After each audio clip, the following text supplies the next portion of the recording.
Assalamualaikum warahmatullahi wabarakatuh.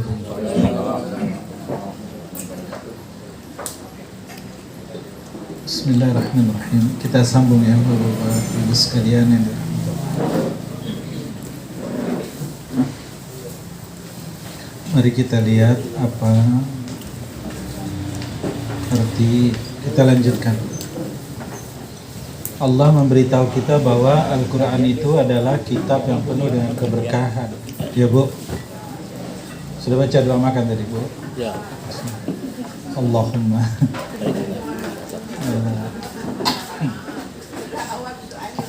Ya. Jadi barokah ya. Saya tulis pakai bahasa Indonesia saja, barokah. Kita sering sebut tapi kita tidak memahami maknanya. Akibatnya apa? Kita tidak dapat menangkap pesan yang ada dalam ayat itu.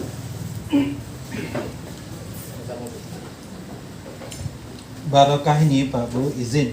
Ini kita melanjutkan pengertian ayat tadi ya. Barokah itu dari kata barkun.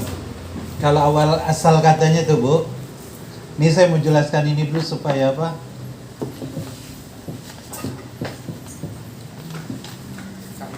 Supaya duduk pemahaman kita ini tentang kenapa kita harus berinteraksi dengan Al-Quran ya.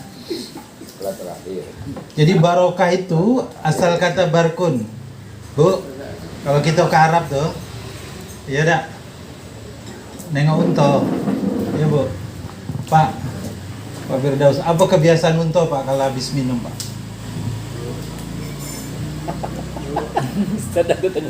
Kalau kambing tahu saya. Kebiasaan unta kalau dia sudah minum dia akan menderum. Oh. Menderum namanya. Menderum. Ya. Nah, orang Arab menyebutnya itu barkun. Jadi barokah dari kata barkun itu Pak. Menetapnya unta jadi kalau unta sudah kenyang, maka yang dia lakukan adalah duduk. Nak panas berdengkang kata orang Jambi itu, nak badai pasir, apapun yang terjadi di sekitarnya dia tuh nak diam itulah. Kenapa? Karena dia sudah minum. Jadi kalau kita habis minum kemudian diam.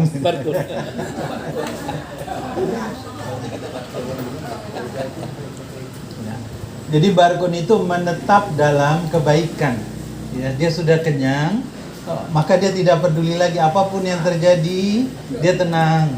Dia tenang. Itu asal kata barkun dalam bahasa Arabnya. Awal mula lahir kata barokah itu.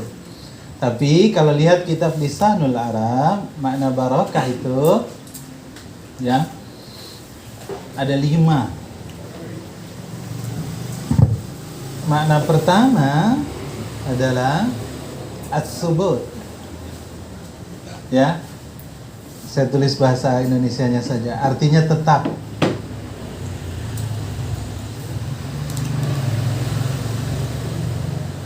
Yang kedua maknanya al-luzum, artinya melekat. Ini sengaja saya tulis supaya paham nih kita ya. Nanti makna barokah yang ketiga adalah, sekali lagi ini kamus bahasa Arab ya Pak, Lisanul Arab. Makna barokah yang ketiga adalah az-ziyadah, berkembang. Ziyadah, bertambah. Kalau anak menghafal Al-Quran, oh ayo nak ziyadah, nambah hafalan nak. Ya. Barokah juga dalam bahasa Arab artinya tumbuh. Ya. Tumbuh, berkembang. Nanti makna yang kelima dari barokah itu dalam kamus adalah as-sa'adah. Sa'adah artinya bahagia. Ya. Jadi barokah itu adalah kebaikan yang menetap. Tadi, Pak, Bu, ya. Kalau dalam tafsir Ibnu Katsir nanti cari tafsir Ibnu Katsir. Ibnu Katsir mengatakan barokah ini adalah khairun katsirun.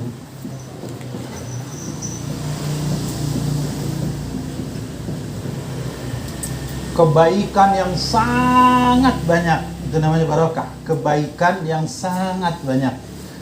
Kasir itu dari kata kasura. Kasura itu artinya banyak. Aksar lebih banyak. Kalau kasir banyak nih, nah gitu. Kalau boleh pakai bahasa Jawa tuh. Ya. Nah, khairun kasirun. Barokah itu adalah kebaikan yang sangat banyak. Ini kata Ibnu Katsir. Kalau kata Imam Asy-Syaukani tadi, barokah itu adalah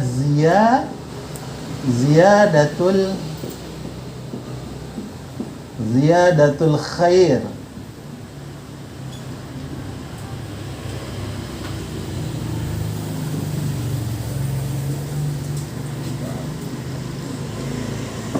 Saya tidak pernah mondok, Bu, tapi lagi belajar nulis. Jadi kalau buruk tulisan Arab saya jangan diketahui, Pak, ya.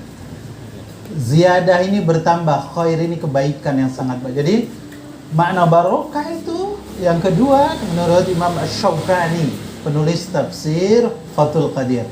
Kata beliau, barokah adalah ziyadatul khair, kebaikan yang selalu bertambah dan bertambah. Baik, sampai di sini kita balik ke sini nih. Kalau barokah itu kebaikan yang menetap. Jadi kalau seseorang dia dekat dengan Al-Quran, maka kebaikan dari Al-Quran itu akan selalu dia dapatkan. Barokah itu artinya melekat. Kebaikannya itu terus melekat pada diri dia dalam keadaan seperti apapun tidak akan lepas. Melekat dia, nempel terus. Barokah itu bertambah, nambah. Dia barokah berkembang. Apa beda nambah sama berkembang? Contoh barokah tadi itu ya, Bu, ya. Kalau Al-Quran menyebut barokah itu ada dua contoh yang disebut dalam Al-Quran. Satu, proses terjadinya manusia hanya dari setetes air mani, kemudian itulah air ini air barokah, Pak. Dari air kemudian berubah ketika dia bertemu dengan sel telur, berubah menjadi apa? Ibu yang paham nih, Bu. Ya, pakai bahasa Indonesia begitu, Bu. Dari sperma bertemu berubah menjadi apa? Segumpal darah. Dari segumpal darah jadi segumpal daging. Dari daging kemudian ada rangka, ada tulang, kemudian ada nyawa, ada tulang, terus tumbuh, ada kepala, ada kaki, ada tangan. Lahir dari kecil besar terus sampai besar. Itu gimana, Bu? Itu yang namanya barokah. Bendonya kecil, air setetes, tapi dia terus tumbuh berkembang. Gitu. Sama seperti Bapak punya mangga 1 biji, Bapak taruh di tanah, Bapak tanam, maka tumbuhlah dari biji itu sesuatu yang tidak kita bayangkan. Keluar tunas, keluar daun, jadi cabang, jadi bahan. Singkat cerita jadi pohon yang besar. Mengeluarkan ribuan biji. Biji itu berserakan lagi kemana-mana, tumbuh lagi di tempat lain, berserakan lagi, tumbuh lagi. Itu namanya barokah. Ya, Pak, itu namanya barokah. Oke. Dan ditutup barokah itu as-sa'adah, artinya jadi seseorang yang mendapatkan kebaikan yang menetap, yang melekat, bertambah dan berkembang, maka dipastikan dia akan bahagia. Sehingga didefinisikan secara umum misalnya, Pak, barokah itu adalah kebaikan yang menetap pada sesuatu dan dia melekat, tidak akan pernah lepas. Yang kebaikan pada dirinya itu akan terus bertumbuh dan bertambah sehingga orang itu bahagia. Ya, Pak. Oke. Sekarang saya pindah contoh. Contoh berkah nih, Bu. Contoh. Ini kan baru arti. Pokoknya hari ini bab kita bab berkah nih, Bu, ya. Al-Quran itu adalah kitab yang penuh keberkahan. Saya ambil contoh, dan ini Allah sebutkan dalam Al-Quran.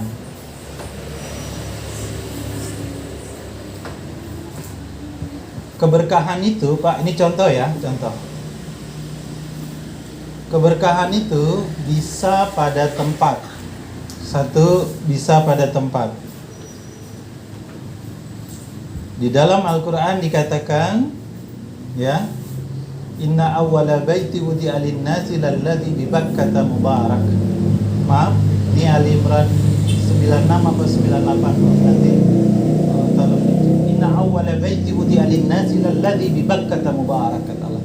Rumah tempat yang pertama sekali dibangun di atas muka bumi ini yang digunakan untuk beribadah adalah Ka'bah yang mubarak, yang penuh dengan keberkahan.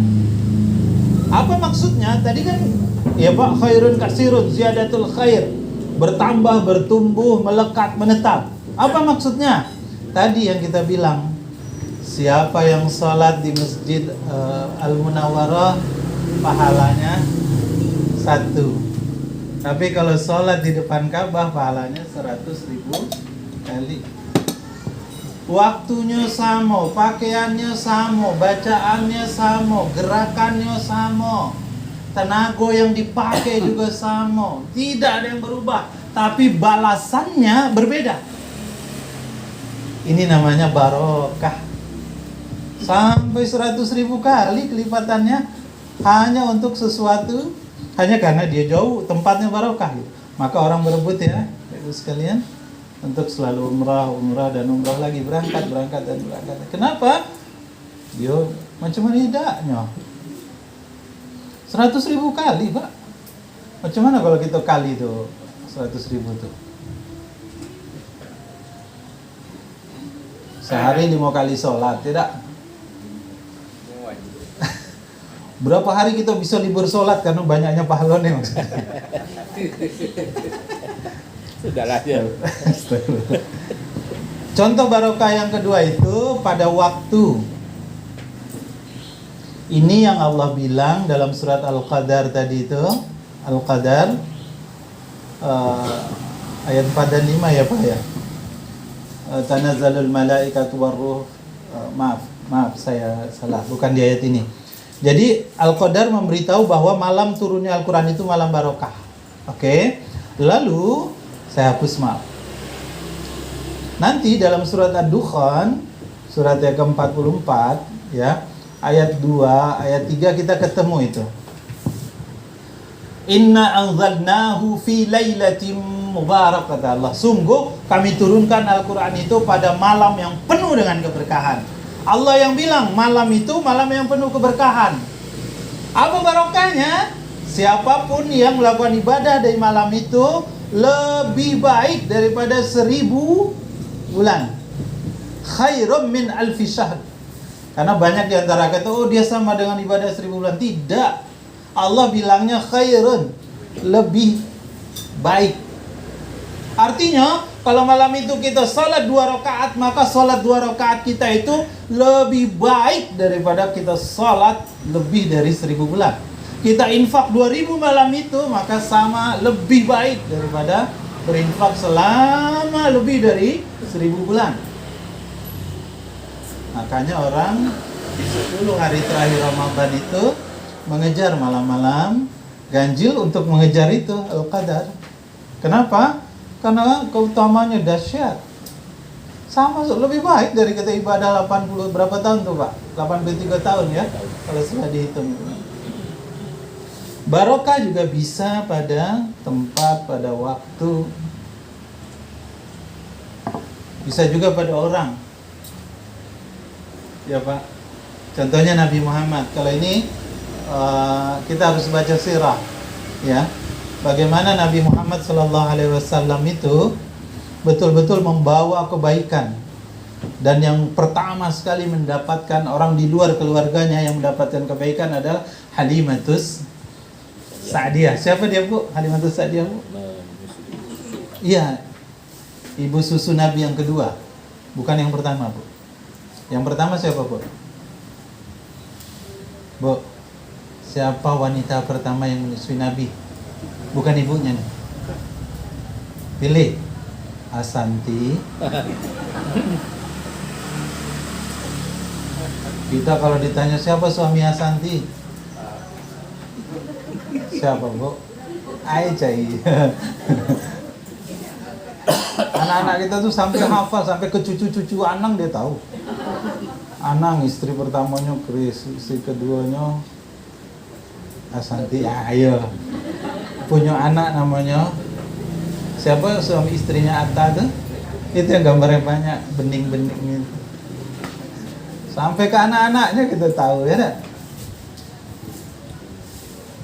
Halimah menyusui Nabi, Pak. Coba kalau kita lihat sirah itu, saya ini dalam banyak sirah, tapi yang saya pakai sirah Ibnu Hisam ya Pak. Sirah yang menjadi rujukan seluruh buku sejarah Nabi.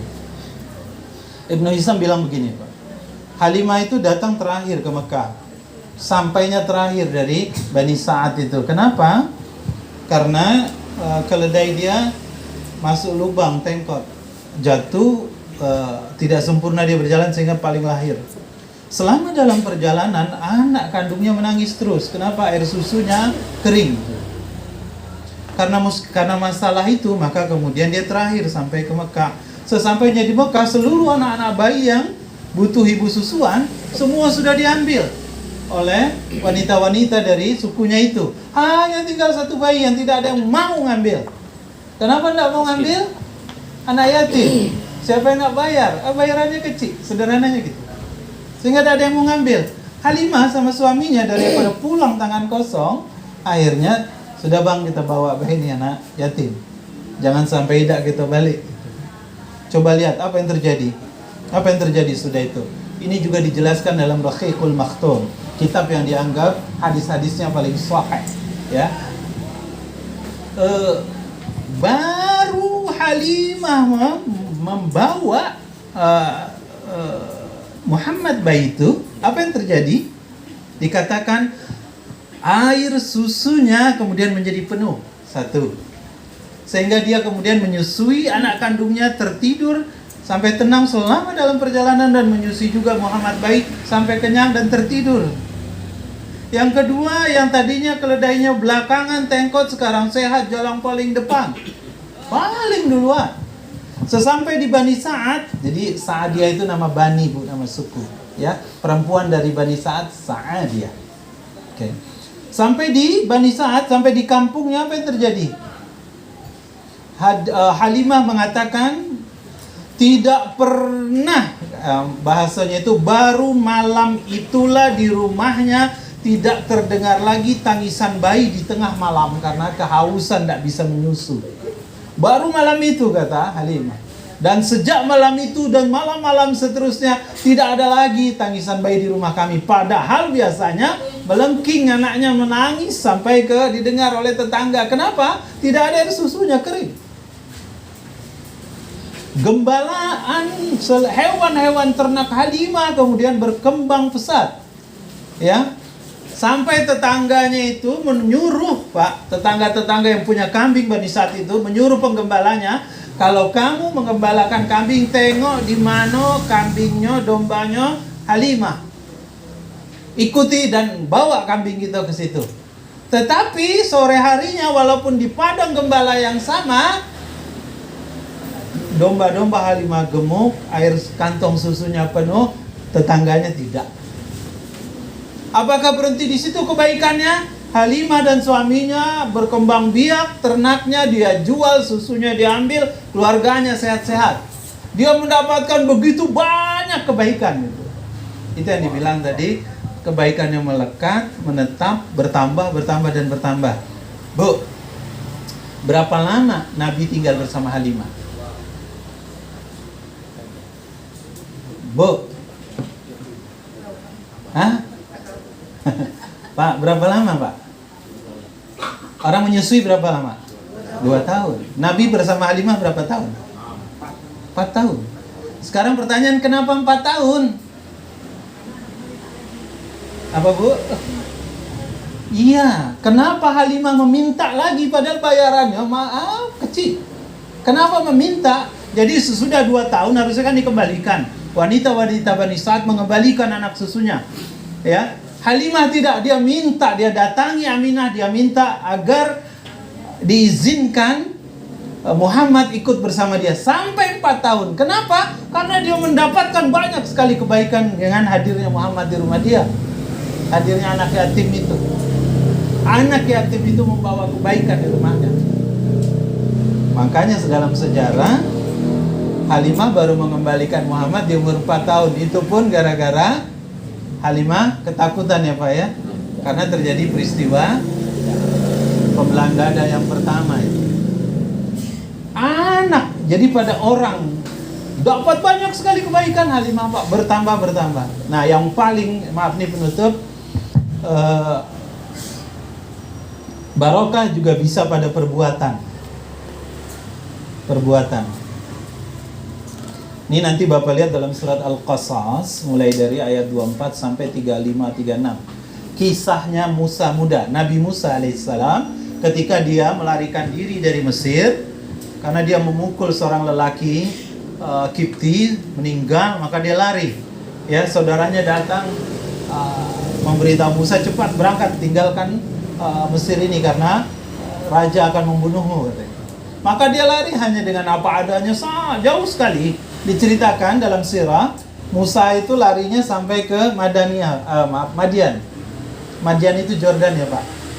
Jadi berapa kilo itu beliau berlari. Sampai diceritakan dalam surat Al-Qasas ini, Musa akhirnya kecapean, istirahatlah dia pada sebatang pohon yang di depan pohon itu ada mata air, ada wadi. Dia lihat orang-orang memberi minum hewan ternaknya, ada 2 wanita. Mulai ingat Bu cerita ini, 2 wanita yang kalah terus, sekarang kalah berebut. Tidak bisa dia berebut gitu. Melihat itu apa yang dilakukan Nabi Musa? Lihat Pak, apa yang dilakukan Nabi Musa? Nabi Musa angkat batu yang menghalangi, kemudian Nabi ambilkan air, dia isikan kendi, dan hewan-hewan ternak kedua wanita ini minum sampai kenyang dan pulanglah mereka. Pak, ingat dalam kasus itu, dalam surat Al-Qasas ini, Musa itu menolongnya Pak saat dia ketakutan, dia lapar, dia tidak punya pekerjaan, dia tidak tahu mau kemana, ya Pak ya. Oke, dalam keadaan serba tidak menentu pokoknya, keadaan serba tidak menentu. Tapi walaupun dia susah, dia capek, dia lapar, dia ketakutan, dia tetap tolong orang ketika lihat orang perlu pertolongan. Sekarang Pak, mari kita lihat Al-Quran yang menjelaskan apa yang terjadi sudah itu. Kedua wanita itu kemudian datang kepada Nabi Musa kan Bu ya, ngasih tahu, Bang, Bapak manggil. Bahasa kita lah ya Pak. Bang, Bapak manggil. Maka berangkatlah Nabi Musa ke rumah orang tuanya. Sampai di rumah orang tuanya apa yang terjadi Pak? Diajak makan. Oke, kebaikan pertama didapatkan Nabi Musa. Laparnya hilang. Sudah? Al-Quran menjelaskan lagi, apalagi sudah itu? Ditanya lagi sama bapaknya wanita. Ternyata bapaknya ini adalah Su'aib. Ditanya lagi oleh bapak wanita ini. Ada yang mengatakan Su'aib ini adalah Nabi Su'aib. Kenapa kamu lari? Saya mau dibunuh oleh, dia ceritakan ceritanya. Maka kata Nabi Su'aib, mulai hari ini siapapun yang akan membunuhmu harus berhadapan dengan saya. Maksudnya, kamu ada dalam lindungan saya. Laparnya hilang, ketakutannya hilang. 2 kebaikan didapat Musa. Berhenti kebaikannya sudah itu? Tidak Pak. Ditanya lagi. Tanya apa Bu? Ayo Bapak. belum sampai situ. Ditanya lagi. Sebelum kerja ada lagi. Mau tinggal di mana? Pertanyaannya, mau tinggal di mana kamu? Nabi Musa bilang, saya nggak punya tempat tinggal. Akhirnya kata Nabi Su'aib, pakai salah satu tempat tinggal kami. Dapat tempat tinggal. Berhenti di situ kebaikannya? Tidak. Ditanya lagi, mau kemana sesudah ini? Kerja apa? Tidak tahu Pak, gelap semuanya. Ya sudah, kerja sama saya saja. Al-Quran menjelaskan Nabi Musa sign kontrak 7 tahun. Tapi Nabi Musa memenuhi kontrak kerjanya sampai 10 tahun dalam surah ini diceritakan. Dapat kerjaan kontraknya 7 tahun. Coba Pak, sederhana hanya menolong wanita yang tidak dapat memberi minum airnya karena kalah terus sama orang lain. Dia tolong, tapi dia tolongnya sewaktu capek, lapar, haus, ketakutan, dia sendiri susah. Dia tolong. Dampaknya apa? Karena amalnya itu dalam kondisi seperti itu, dia dapat kebaikan yang berlapis-lapis. Laparnya hilang, ketakutannya hilang, punya tempat tinggal, punya pekerjaan. Baru Pak Emi. Ditanya lagi kan, sudah punya istri atau belum? Jawab Musa belum. Mau kamu menikah dengan salah satu anak saya? Akhirnya dinikahkan. Jadi Pak, kalau istri bapak lagi capek pulang kerja, pening, badan tidak enak pokoknya, tapi tiba-tiba istri minta tolong Pak, Pak Firdaus, cepat tolong Pak. Ada keberkahan di situ Pak. Bukan yang kelimanya, maksud saya tumpukan kebaikannya gitu. Itulah contoh barokah Pak, ya. Jadi sederhana dia, amalnya satu tapi pahalanya berlipat-lipat. Amalnya satu, pahalanya berlipat-lipat. Amalnya satu, pahalanya jadi itu namanya lapis-lapis kebaikan. Itulah yang disebut dengan barokah. Paham Bu? Bu? Paham ya? Arti katonya sudah, dalam tafsir sudah, arti secara etimologi sudah. Nah, ini contohnya barokah. Sudah? Sekarang kita kembali ke ayat tadi. Oke?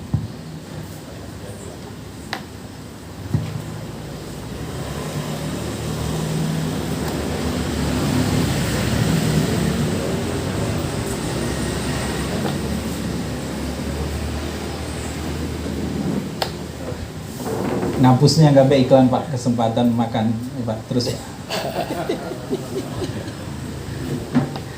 Ini didang di sini banyak-banyak, gak ada guna juga. Apa pindahin lagi gitu? Nanti lah, selesai. Oke, sekarang kita balik ke ayat tadi ya, surat Al-An'am. Ya kita ambil satu saja, Al-An'am ayat 92 ini.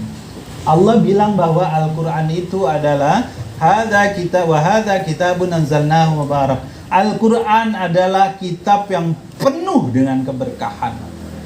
Sudah Bu? Apa arti barokah Bu? Kalau kata Ibnu Katsir, kebaikan yang sangat banyak. Ya.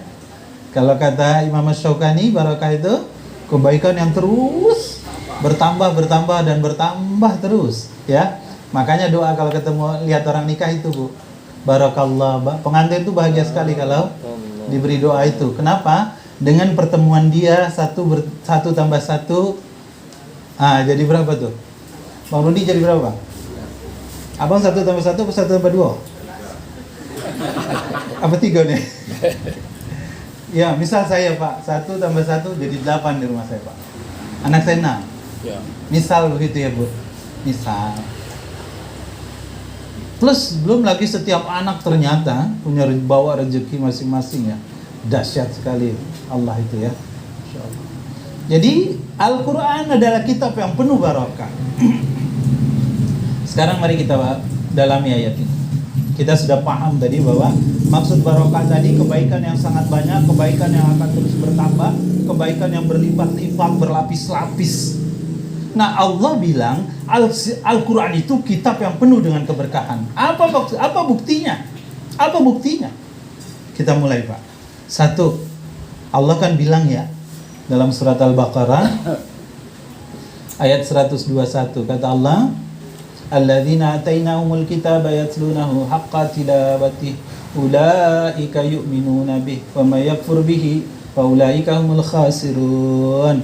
Kata Allah, alladzina atainahumul kitab yatlunahu haqqa tilawatihi ulaika yu'minuna bihi wa may yakfur bihi fa ulaika humul khasirun. Kata Allah, adapun orang-orang yang diberikan kepadanya Al-Qur'an, yatlunahu nifil amr, hendaklah dia membacanya haqqa tilawati, dengan bacaan yang benar. Ulaika yu'minuna bih, mereka itulah yang beriman kepada Al-Quran. Wa may yakfur bih, siapa yang tidak baca, siapa yang mengingkari ayat ini, siapa yang tidak mau mengerjakan perintah ayat ini, ulaika humul khasirun, mereka itulah orang-orang yang merugi, kata Allah. Jadi di ayat ini ada 2 perintah, oke? Dan inilah dalam kaidah bahasa Arab disebut inilah bukti orang yang beriman kepada Al-Quran itu harus ada pembuktian. Bukti yang pertama itu adalah membaca. Jadi ayat ini menyuruh kita membaca Al-Quran. Terus bacaannya macam mana? Dengan bacaan yang haqqa tilawati. Haqqa itu artinya baik dan benar. Artinya dua hal ini fil amr artinya perintah. Harus membaca. Orang yang mengaku beriman kepada Al-Quran, maka dia baca Al-Quran itu. Satu. Yang kedua, waktu membacanya dengan baik dan benar.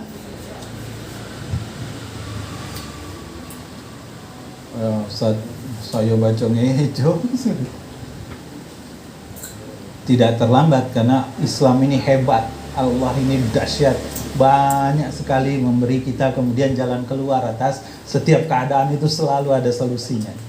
Oke, saya balik ke sini dulu. Jadi, kalau kita, sekarang ini perintah pertamanya baca. Oke, baca. Apa kata Nabi SAW, Pak? Iqra'ul Qur'an. Bacalah Al-Quran. Fa'innahu ya'ti yawmal qiyamati syafi'an li ashabi. Baca Al-Quran karena kage Al-Quran itu akan datang pada hari kiamat syafi'an. Memberi syafaat kepada orang yang membacanya. Syafaat. Syafaat itu apa, Bu? Pertolongan. Syafaat itu pelengkap, penggenap. Ya. Pernah satu kali kami, Bu, maaf, tengah malam hujan-hujan jam 1 pecah ban di Nes itu. Tak berani mobil yang berhenti, kita stop. Kenapa nyetop? Karena dongkrak tak terbawa. Kunci roda tak terbawa. Maaf, dua-duanya tak ada rupanya. Lalai kan?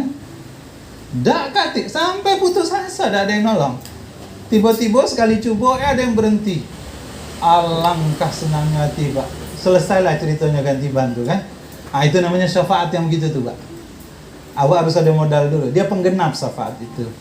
Ya, syafaat itu penggenap, pelengkap. Jadi kayak ibu naik, anggaplah kita kecil-kecil dulu nih, naik angkot dari misalnya Pak Rawasari nak ke Sipinujung nih kan. Nggak tahu di kantong cuma ada duit 1.000, ongkos 4.000. Kita kasih 1.000, marah-marah, nggak terima supir tuh. Bingunglah kita. Tiba-tiba ada penumpang lain. Pak, ini saya bayar, kekurangannya saya tambahin. Itu namanya pelengkap, itu namanya syafaat. Ya, itu yang namanya syafaat. Kitanya ada usaha, kitanya ada modal. Nah, kata Nabi, Iqra'ul Qur'an, baca Al-Quran itu, fa'innahu ya'ti yawmal qiyamati syafi'an. Kage Al-Quran itu memberi syafaat pada kita di hari kiamat. Baca. Jadi manfaat pertama, kebaikan pertama, dia akan tolong kita nanti di hari kiamat. Nanti dalam hadis yang lain Nabi bilang, man qara'a harfan min kitabillah, siapa yang baca satu huruf dari Al-Quran itu, falahu hasanah, bagi dia satu hasanah, Pak, satu kebaikan. Wal hasanatu bi asyri amsalihha, dilipat gandakan jadi 10. Siapa baca Al-Quran satu huruf dapat pahala 10. Bismillahirrahmanirrahim. Berapa huruf nih, Bu? Bu, berapa huruf? Pak, berapa huruf, Pak? Nggak pernah ngitung. Kalau buku tabungan gitu, itu rekening jelas gitu. Tengok terus ya. Bismillah 19 huruf ini. Bismillahirrahmanirrahim. Ibu salat, ibu sirkan ini bacanya kali 10, 190. Ibu baca suratul Fatihah sampai waladdallin. Berapa huruf? Tidak pernah ngitung gitu ya. Ya, ada yang mengatakan 113 huruf. Artinya kita baca Fatihah, kita dapat hasanah 113 kali 10. 1130. Sempat baca satu halaman, ibu jangan hitung hurufnya. Terbayang itu, apalagi satu hari satu juz misalnya, dahsyat. Ya, apalagi anak-anak penghafal Quran nih, berapa hari sehari berapa juz misalnya. Allahumma sholli. Itu baru pahala bacanya baik. Tak ada satupun buku di atas muka bumi ini yang baca dapat pahala seperti Al-Quran. Bukan pahalanya per halaman, bukan per lembar, bukan per surat, bukan per kalimat, bukan per kata, tapi pahalanya per huruf. Coba bayangkan, sayangnya Allah sama kita.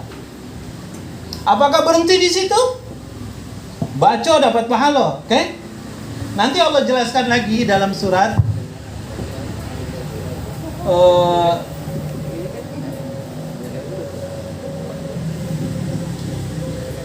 Surat Hud ayat 114. Di pertengahan ayat itu bunyinya begini. Innal hasanati yuzhibnas sayyiat, kata Allah. Sungguh setiap satu hasanah menghapuskan satu sayyiat. Maksudnya apa?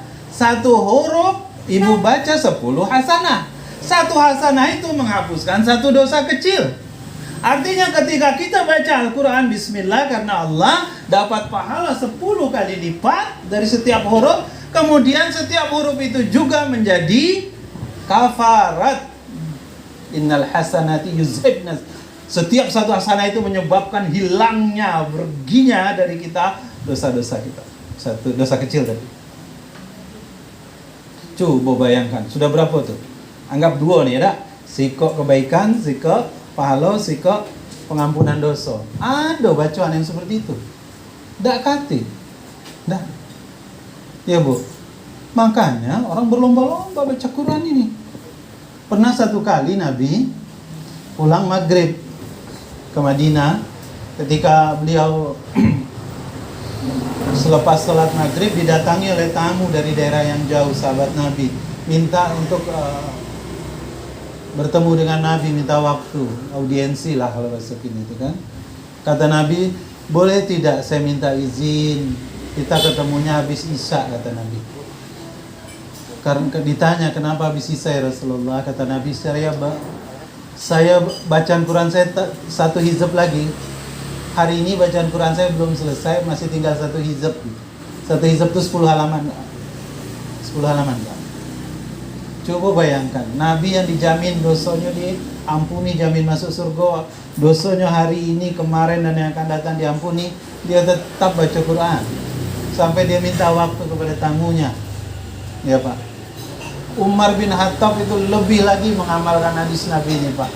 Beliau setiap pulang atau setiap masuk rumah dia izin dulu sama istrinya. Sebelum ngapa-ngapain gitu Pak, izin ya, saya belum baca tugas wajibat Quran saya hari ini belum tunai. Setiap hari, ya. Jadi Nabi saja begitu baca Qurannya, yang dijamin masuk surga itu. Awak, oh insyaallah. Gimana Bu? Mana lebih banyak nengok WA atau nengok Quran?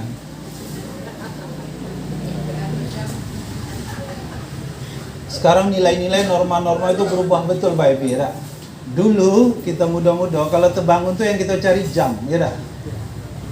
Bangun kaget tengah malam yang kita cari nengok jam berapa nih gitu kan.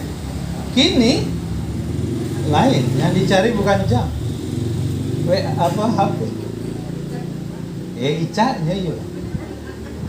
Padahal ditengok yang lain.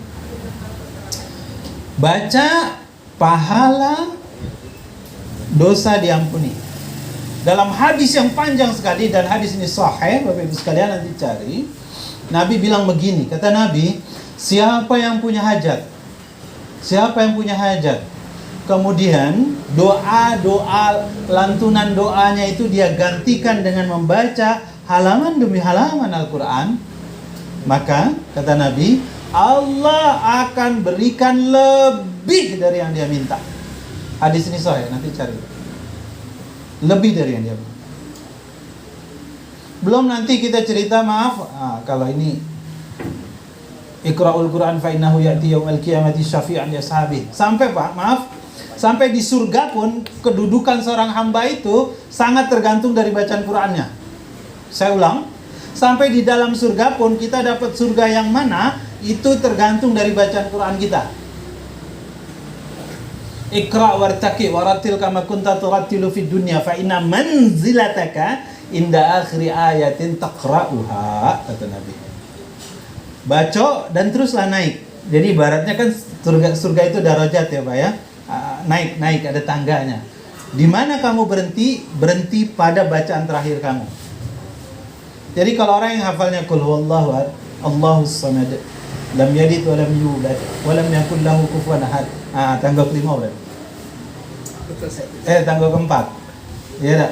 Nambah lagi. Qul a'udzu birabbil falaq. Naik satu. Min syarri ma khalaq. Naik dua. Sampai yang terakhir kan? Min syarri nafathati fil 'uqad wa min syarri terakhir sekali hasidin idza. Oh tambah kulhu lagi. Tambah An-Nas lagi. Baru berapa tuh? 15 ya? 15 tangga. Tambah Fatihah 7. 22 tangga. Oh, maka bahagialah anak-anak penghafal Quran, Pak. Ya Allah, alhamdulillahirabbil alamin arrahmanir rahim maliki yaumiddin. Icaknya tuh melenggang dia. Kalau hafalannya dia amalkan. Ya, Pak. Jadi tidak hanya sekedar menghafal tapi juga diamalkan. Bahkan ada orang yang hafalannya sedikit tapi kalau amalannya sesuai dengan petunjuk Quran, oh itu dahsyat itu. Jadi kalau ingin punya surga Firdaus, kan surga paling tinggi ya Pak ya. Nggak cukup dengan nama saja. Makanya sekarang budaya kita bersyukur sekali Pak ya ada one day one juice itu Pak. Bersyukur sekali kita. Ya, masuk grup 3. Ibu ikut tak? Apa? Arisan itu.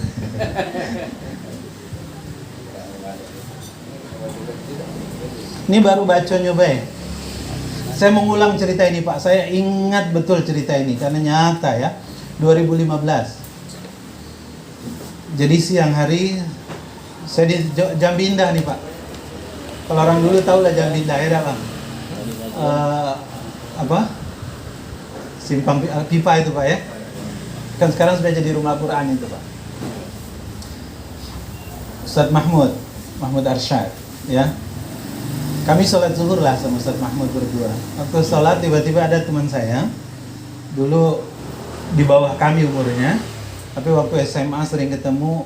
Lalu dia kuliah di Depok Bu, Gunadarma. Tahun 98 pas kekacau apa? Ya kerusuhan itu dia bapaknya wafat Pak. Nggak bisa balik dia Pak. Nggak bisa balik. Singkat cerita udah ada kapal, udah ada mobil, nggak bisa pulang dia. Akhirnya bapaknya dimakamkan lah tahun 98 itu dan dia tidak ikut dalam pemakaman. 2015 ibunya meninggal Bu, Pak. Jadi yang saya ceritakan waktu itu hari Sabtu lagi zuhur kami di masjid Pak Daeng itu, masjid tikungan itu sebelum asrama SPM. Lagi sholat di situ selesai assalamualaikum bang tengok mak yuk kata. Tolong tengok sebentar. Ibunya Bu. Jadi ibunya rupanya dia tidak bergerak-gerak dia panggil gitu. Dia pikir tidur tapi dia ini tidur apa gitu. Akhirnya selesai sholat itu kami bertiga lah ke rumah itu. Ustadz Mahmud yang periksa, dicek semua, oh sudah tidak ada. Rumahnya almarhum ini pas di depan rumah Pak Daeng. Almarhum Pak Daeng Maguna. Persis pokoknya. Hah? Ya, Ibu tahu? Kenal? Tetangganya. Ibunya meninggal dalam dia lagi puasa Daud. Dan kata anaknya, ibu sudah berapa tahun puasa Daud dan setiap malam selalu saja tidak pernah tinggal insyaallah sebelum subuh ibu sudah sholat sunnah. Jadi hari itu dia habis sholat, indah betul saya lihat indah itu. Singkat cerita, yang menjadi masalah bukan itunya Pak.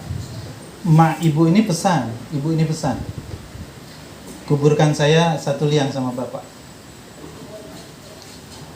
Ributlah malam itu. Saya ingatnya ada beberapa ketua pemuda reman-reman itu tidak mau mereka, tidak berani. Tapi singkat cerita karena itu wasiat digalilah. Tukang gali ini masih tengkar juga Bu. Digesernya dikit Bang galiannya itu. Tapi singkat cerita ketika digali tetap ketemu lahat. Mau tidak mau dibuka lah lahat papan itu kan. Utuh koyak beda maaf. Kain kafan bapak koyak pun tidak Pak. Cuma berubah dari putih jadi kuning gading.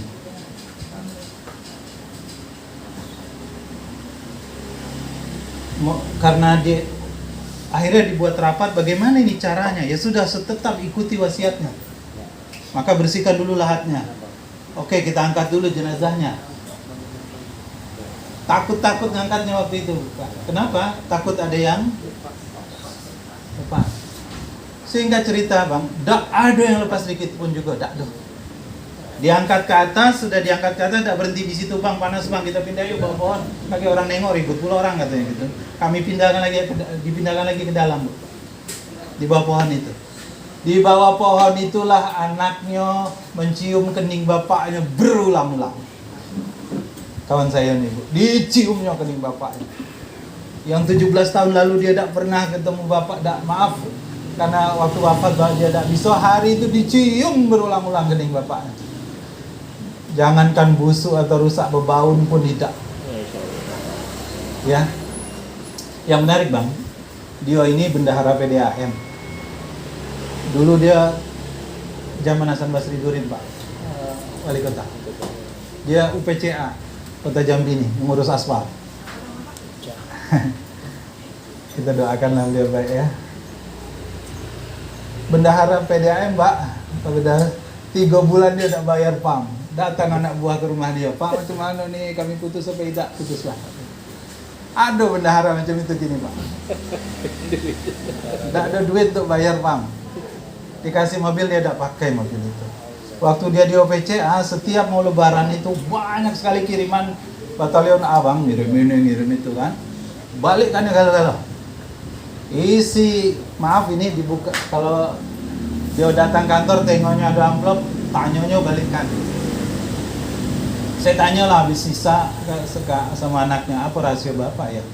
Kok bisa jangankan koyak gitu, jangankan rusak, kafan tuh tidak koyak. Jawaban dia sederhana Pak, Bang, Bapak 5 tahun terakhir menjadi orang yang pertama buka masjid itu Bu, orang ibadah. Setiap subuh dia jadi orang pertama yang membuka masjid, dan dia selalu baca.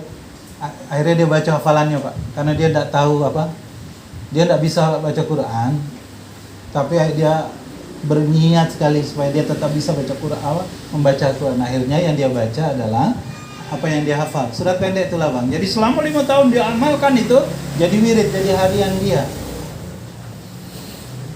Qul huwal falak, anas, alhamdulillah, al-kausar, al-asr, yang pendek-pendek itulah yang dia baca, itu yang dia hafal, itu namanya syafaat. Syafaat.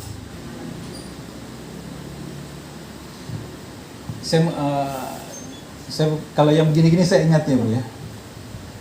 Saya pernah tinggal di sini Pak, dekat kuburan ya, tahun 99 Pak. Ada satu sore rame macet, tahun 99 macet Bu. Rupanya ada rombongan mengantar jenazah dari sana Pak, jembatan sebelah Korem itu, sebelah apa? Asrama. Pokoknya orangnya turunan dari jembatan itu. Singkat cerita, maaf, jenazah perempuan Bu, jatuh, gitu. Naikkan lagi jatuh, 2 kali jatuh, akhirnya dipegang rat-rat baru dimasukkan. Malam itu ingat saya sama istri Bu, alangkah ramenya anjing. Saya tidak tahu lah ya, tidak pernah kami malam itu seperti itu. Anjing tidak putus-putus melolong. Ditanya, karena itu akhirnya saya tanya, karena ada satu kawan saya yang rumahnya di situ dekat. Oh rupanya dia, maaf, perempuan ini suka keluar malam, baliknya pagi. Hancur. Ya. Lah ini 17 tahun, jangankan rusak. Jangankan itu. Enggak tersentuh. Nah, jadi itu, maaf, itu salah satu contoh iqra'ul Qur'an fa innahu ya'ti yaumal qiyamati syafi'an yas'a. Itu baru manfaat-manfaat yang sifatnya abstrak. Hari ini belum konkret ya buat kita. Belum. Ya dah. Terlalu banyak hadis tentang keutamaan. Ini baru membaca nih Bu. Belum, karena Quran itu baca, paham. Ya dah, baca, paham. Apalagi Pak? Ada amalkan, ada sampaikan. Ada yang menambah jadi 5. Hafal. Ya. Kewajiban kita terhadap Al-Quran minimal 5. Tapi guru saya bilang 13. Kita 5 dulu. Itu baru baca. Apalagi dia Al-Quran itu adalah petunjuk Pak. Petunjuk. Ya, huda. Nah, kita masuk bab baru sekarang. Oke? Saya mau jelaskan contoh Al-Quran itu petunjuk. Bang. Malam ya? Tanya jawab Pak. Iya. Siap. Kita sambung minggu depan.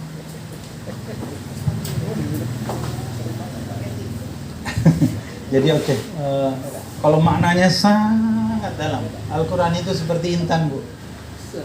Ya dah, Pak. Kalau mutiara itu kan sisinya sangat banyak, Pak. Setiap sisi punya warna sendiri-sendiri. Tergantung kita lihat dari sisi mana, maka warna yang kita dapatkan berbeda-beda. Itulah sebabnya tafsir itu ratusan. Karena, misal yang saya paling suka, misal membaca tafsir Buya Hamka, Pak Azhar ya, suka betul saya. Kenapa? Karena bahasa beliau itu tempatan betul gitu. Kisah-kisahnya kisah-kisah luar biasa menurut saya. Dalam sekali Buya Hamka menceritakan ya. Buya Hamka menjelaskan hikmahnya berbeda. Kita baca Ibnu Katsir berbeda, kita baca Al-Maraghi berbeda, kita baca Syaukani Fathul Qadir beda, kita baca misal Quraisy Shihab berbeda, misal kalau Indonesia. Tengku Muhammad Hasbi berbeda lagi. Tafsir An-Nur beda. Jadi tergantung orangnya lah ya Pak. Kalau dia latar belakangnya ke pendidikan, maka lebih banyak dia ilmunya dari sisi pendidikan dan dia jelaskan tentang pendidikan. Orang yang latar belakangnya sejarawan, maka dia akan lebih banyak bercerita sejarah. Orang yang latar belakangnya ahli hukum, maka dia akan lihat ayat itu dari sisi hukum. Orang yang latar belakangnya seorang teknokrat, beda lagi. Itu sebabnya kenapa Al-Quran itu banyak sekali tafsirnya. Maka jangan punya satu tafsir di rumah. Nggak kaya kita. Maksudnya nggak dapat kita kekayaan Al-Quran itu. Iya Pak. Di rumah saya dikit Pak tafsir. Yang bahasa Indonesia ada 14 atau 15 lah gitu. Yang lain-lain bahasa Arab. Tapi sekali lagi kaya betul. Okay? Ini masalahnya persiapannya sampai selesai nih. Bang, barusan tadi diomongin. Kita sambung minggu depan katanya Bang. Karena kebetulan minggu depan Pak Umar berhalangan. Umar di Arab. Lagi umroh ya? Di Saudi umroh. Lagi umroh. Nah, jadi Bang, ini masih nanggung nih Bang ya? Baru baco nih, belum yang lain, yang 5 lagi, masih 4 lagi berarti nih. Astagfirullahaladzim, ya Allah. Jadi Bang, ini sudah 8:30 kan? Nah, kita sampai jam 9 Bang. Jadi waktu yang tersisa ini kita buat sesi tanya jawab Bang. Siap Bang ya? Oke. Baik.